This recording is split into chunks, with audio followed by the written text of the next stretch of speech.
Audio Jungle.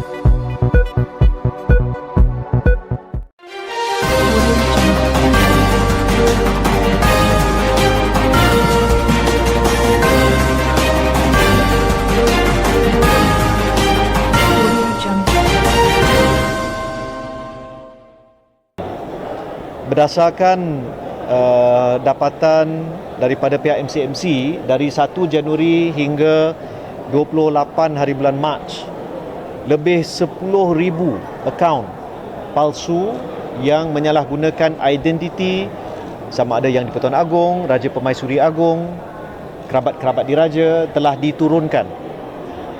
Dan trend ini tidak berkurangan.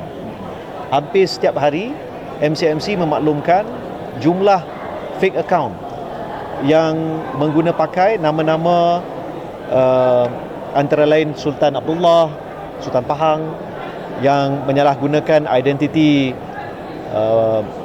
Tengku Hasanal, Raja Muda Pahang, Tunku Ismail, pemangku Sultan Johor, terlalu banyak.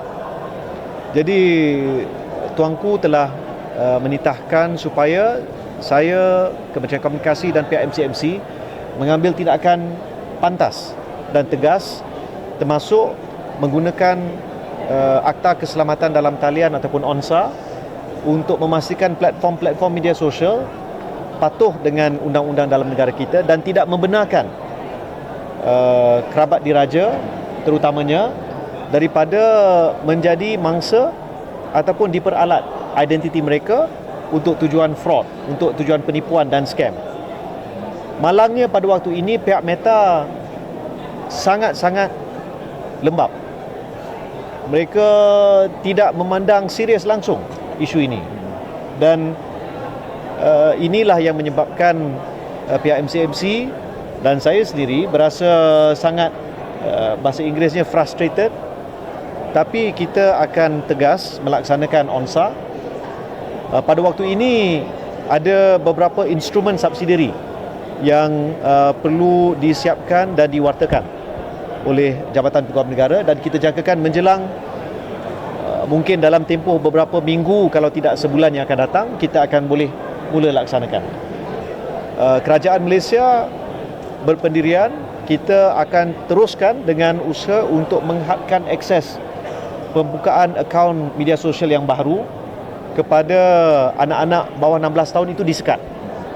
Dan kita jangka mungkin hujung Jun, jika tidak lebih awal dari itu. Tak mustahil sekiranya semua berjalan dengan baik, dengan lancar, kita mungkin mulakan lebih awal. Tapi kita akan berikan secukup masa kepada platform-platform media sosial untuk membersihkan platform-platform mereka dan juga memastikan tidak ada lagi kanak-kanak bawah usia 16 tahun yang mendaftar akaun-akaun baru ataupun akaun-akaun sedia ada dalam platform-platform mereka. Audio Jungle.